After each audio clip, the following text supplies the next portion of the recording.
Live from KHOU 11, your news starts now. Thanks for joining us. I'm Cheryl Mercedes. Last night at 6, we introduced you to a Copperfield homeowner facing a massive bee infestation in his front yard and a removal he could not afford. Well, tonight, after KHOU 11 pushed for solutions, help finally arrived. A professional beekeeper stepped in, tackling the dangerous job for free, and turned a big worry into a sweet ending. Michelle Choi was there for the rescue. You will see only on KHOU 11. Is it big? Oh yeah, no, this is a very huge open air hive. Yes, this is very big. Less than 24 hours ago, we first visited Mr. Ejaz Alam's house after he discovered a buzzing problem in his front yard. Thousands of bees could be seen swarming. One of his neighbors, who happens to be a KHOU 11 team member, noticed the danger after a chunk of honeycomb fell on the ground and helped rally the troops. Our Trace and Bragg made a call to beekeeper Henry Brown and his team at Farmer Brown & Co., along with Belleville Rental. Remove the bees tomorrow morning. Remove them. Oh my God. Today, those tears of joy turned into laughter. How happy are you today? I am on cloud 9 is the past. I'm way over there. Mr. Alam, a widower, is on a fixed income. This home of 44 years means everything to him. Did his story kind of tug at your heartstrings? Yes, it definitely did pull at my heartstrings, and he just seemed like a very sincere gentleman, you know, that actually needed the help. And I'm very, very, very grateful that I was contacted to help this, because I live to help people like this and serve our community. Add to that the urgency of the situation, Brown says, is what compelled him to do this dangerous and expensive job for free. Especially whenever combs are falling from a tree, that pose a very serious risk for families, children, and elderly. That exact danger is what had Alam in a constant state of worry. But now he says he's beyond grateful, knowing both his neighbors and the bees. I am an animal lover. Anything that has been created by him is precious to me. Will be safely relocated to Brown's property in Sealy. I am beyond belief. I am beyond belief. To Channel 11, of course, they came to my rescue, so to speak, and brought the whole phenomenon of this episode so beautifully together. The hard work taking hours, but the sweetest moment came when Brown gifted the freshly harvested honey to Mr. Alam for everyone to share. Oh my God. A memory that once again That's delicious. took his breath away. This is so sweet. A gift from Pure God. honey. Pure honey. In North Harris County, Michelle Choi, KHOU 11 News. If there's something happening in your neighborhood you want us to look into, let us know about it. Send an email to newstips@khou.com. Tonight, a Good Samaritan is in the hospital after trying to save 2 people from a fiery crash on the Grand Parkway. This happened just before 9 this morning in the westbound lanes near Kirkendall. According to the Harris County Sheriff's Office, a driver lost control around a curb, crashed into a guardrail, setting their van on fire. Sheriff Ed Gonzalez says a Good Samaritan pulled the driver from the burning vehicle. Both were taken to the hospital with serious injuries and burns. A passenger in the van died at the scene. Now investigators are looking into whether seat belts were being worn.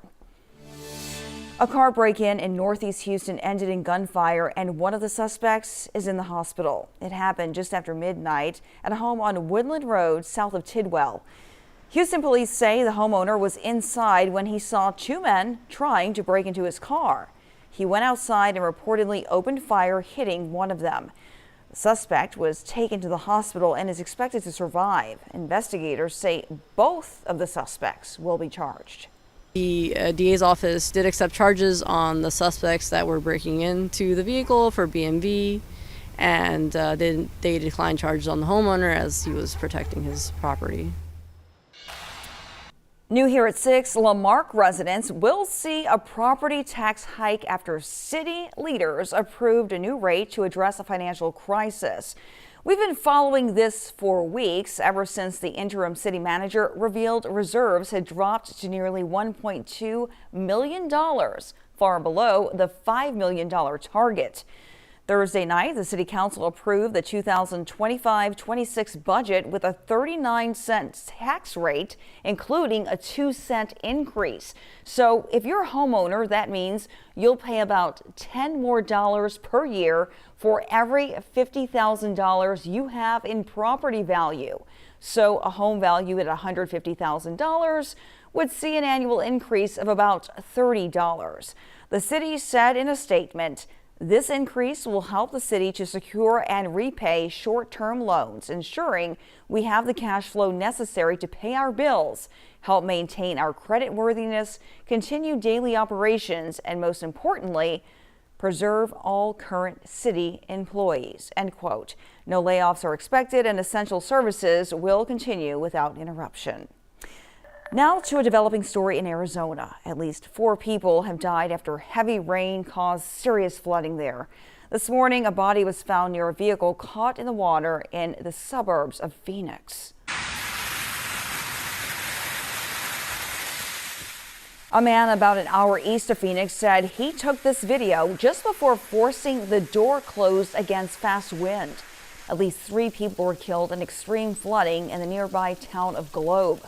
This morning, the mayor and city council there declared an emergency, saying around 1,000 propane tanks were washed downstream, raising concerns about hazardous materials. People were told to stay away from the tanks in damaged buildings. The Salvation Army and American Red Cross are working on ways for people to donate supplies. This is something that we could never even imagine. This is going to just strengthen our resolve to rebuild our downtown community and make it vibrant like it was before this event happened. People are being asked not to go looking in the floodwaters so they don't interfere with search and rescue efforts. If they want to help, authorities say they should start with their friends and neighbors who may need it. All right, let's get over to meteorologist Chris Ramirez, who is in for Pat Kaplan tonight. Chris, take us through what is happening right now in Arizona. Yeah, so this is all a part of a low pressure system that's currently situated across the southwest U.S. This is causing a lot of rain out in Arizona, Southern California, and this is an area that doesn't receive that much rain usually because it's the desert southwest, and they're still seeing some showers there across southern Arizona with a special weather statement just near Phoenix. They're under still flash flood watches and alerts across the Arizona desert, but looking at the 48-hour rain total, this is something that's pretty interesting. We've only seen close to 2 to 3 inches of rainfall in and around the Phoenix area, and you might be thinking that's not a lot of rain. That's really just not really catastrophic in terms of the flooding type rains that we're used to here in southeast Texas. So looking at the past 48 hours, they've ranged between 2 and 3 inches of rainfall.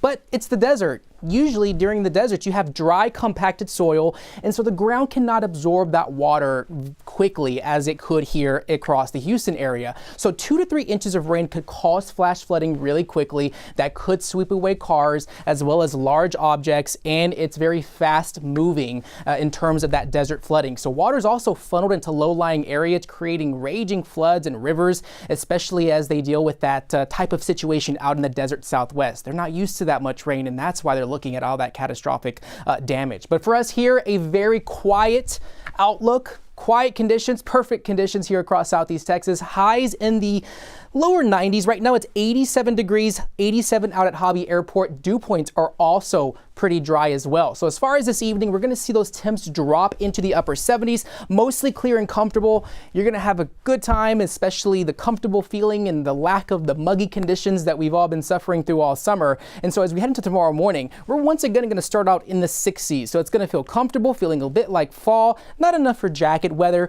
but as far as tomorrow afternoon, we're still going to be a bit warm in the upper 80s. Might see some 90-degree temps here and there as we head into the afternoon hours, especially out in Tomball, downtown Houston, 89, Aldine at 89 degrees.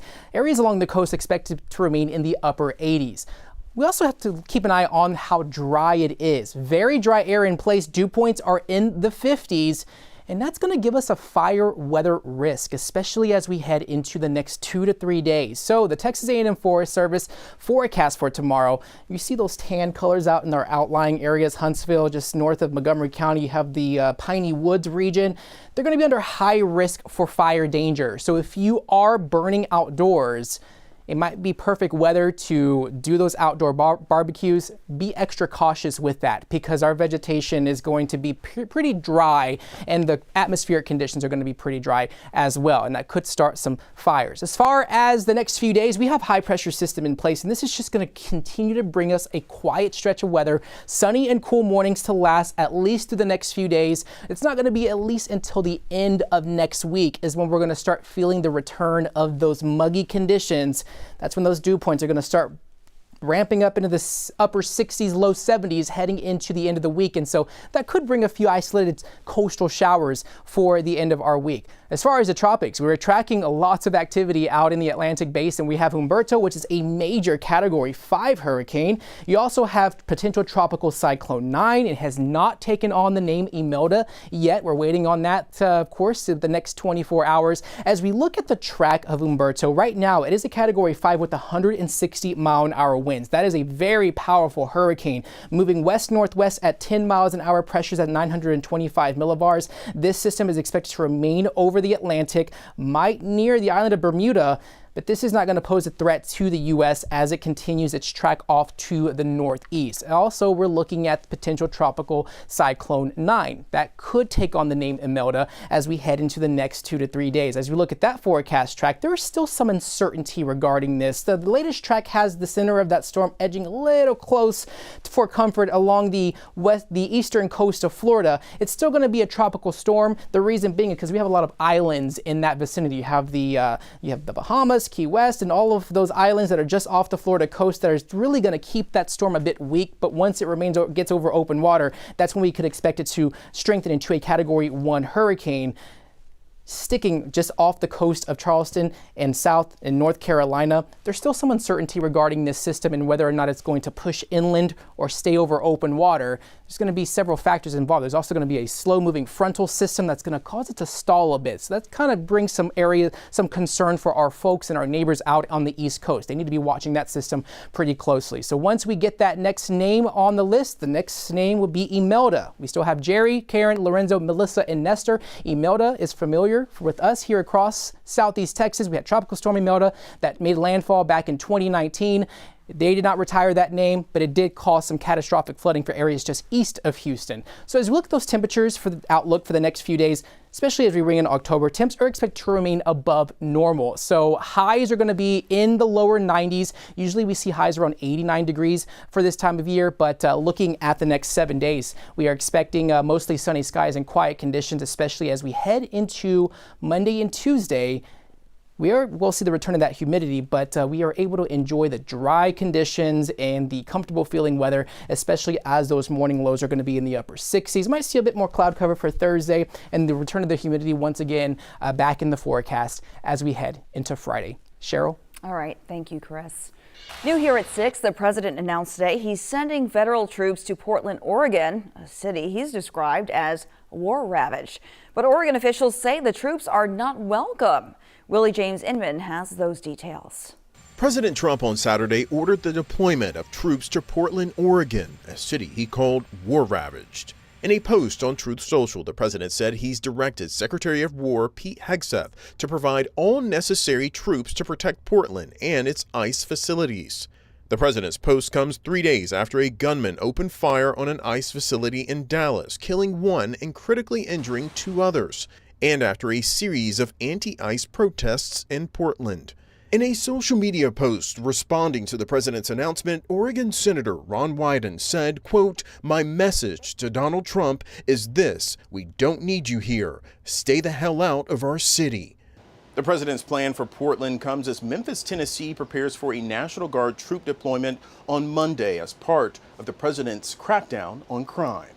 For weeks, the Trump administration has been threatening to mobilize federal law enforcement agents to sanctuary cities or cities it deems crime-ridden. So we're going to send the boots on the ground to the places that we know there's a problem. Address the biggest problems first, and that's your biggest cities or sanctuary cities, whether it's New York, Chicago, Los Angeles, Portland, Seattle. I mean, they're sanctuary cities, and we're going to flood the zone. The White House insists the deployment of federal troops are a help, not a hindrance. with President Trump touting the D.C. takeover leading to increased arrest numbers and reduced violent crime. Willie James Inman, CBS News, Washington. Taking a look at some of today's other top stories. First, a major break in the infamous yogurt shop murders in Austin nearly 34 years ago. Police believe they have identified the man who killed 14 girls working there in 1991, a crime that has haunted the city ever since. 4 suspects were once charged, 2 even sent to prison, but all of them were cleared by DNA. Now, new genetic genealogy testing points to serial killer Robert Eugene Brashers, who died by suicide in 1999. He's already linked to 3 murders in South Carolina and Missouri. The victims' families have been notified, and Austin police are expected to formally announce Monday morning that the case is solved. In Iowa, protests are growing after ICE arrested the superintendent of the state's largest school district. Officials say Ian Roberts, originally from Guyana, was in the U.S. illegally, had prior weapons charges, and was found with a loaded handgun. ICE says Roberts entered the U.S. on a student visa in 1999 and was ordered removed last year. Roberts will remain in ICE custody while his case is processed. Time to check your fridge. The USDA is recalling certain ready-to-eat pasta meals over possible listeria contamination. This includes Walmart's market-side linguine with beef meatballs and marinara sauce, and Trader Joe's Cajun-style blackened chicken fettuccine Alfredo. The Walmart meals have best of use dates from September 22nd through October 1st, and the Trader Joe's items are dated September 20th, 24th, or 27th. If you have either of those products, we're told to tell you to toss it or return it. Happening right now, crowds are pouring into Dallas for the State Fair's first weekend. Here's a live look at Big Tex there, welcoming thousands to Fair Park. If you're planning a trip there's a few things you should know before going, including new security policies this year. Okay, so this year there's a clear bag policy that's in effect, though exceptions are allowed for medical or parenting needs. Fair officials are also introducing a See Something, Say Something program so guests can report safety concerns. The fair's gun ban, by the way, remains. But new this year, after 5 o'clock, kids under 17 must be supervised. And finally, no early birds are allowed. Gates will not open for guests until 10 a.m. And a big draw to the fair is the food. This year's new additions include a fried pickle bomb, Pop Rocks margarita, mango soft serve, birria ramen, and a Texan crepe. You can check out the full menu at bigtex.com before you head out. And this fair, of course, runs through October 19th. And if you don't feel like heading up north, hey, no problem. There are fairs here too. The Fort Bend County Fair and Rodeo kicked off yesterday with a grand parade, horses, bands, and dancers on Highway 90 from Richmond to Rosenberg. Of course, that was just the start of 10 days of rides, livestock shows, local vendors, and much more at the county fairgrounds. Each night features a special musical guest, with tonight showcasing country singer Wade Bowen, and tomorrow a double performance by Los Ingloriados and Los Morales. Fair day tickets start at $20 for adults. You can purchase those general admission and carnival tickets, of course, separately on the fair's website. All right, let's get a final check of the weather from Chris Ramirez here. And Chris, I tell you what, it is a beautiful weekend regardless of which fair you go to. Yes, all over Southeast Texas. Yeah. Lots of sunshine, dry conditions, not humid out there. And those morning lows are going to be in the 60s. We're going to be warm, but it's not going to be humid. That's the most important part of our forecast, at least for the rest of our weekend and into this first half of next week. Highs are going to be in the 80s and 90s, lows in the 60s. So enjoy the sunshine while we have it. We're expecting mostly calm conditions for the next 7 days. Oh man, that lower humidity, that really makes a difference. Oh, really a does. Huge one. Thank you so much, Chris. Thanks so much for joining us here at 6 for the digital newscast. We'll have much more for you coming up tonight on TV at 10 o'clock. But remember, until then, you can stream us anytime on KHOU 11+. Just download on your TV and watch for free. See you at 10.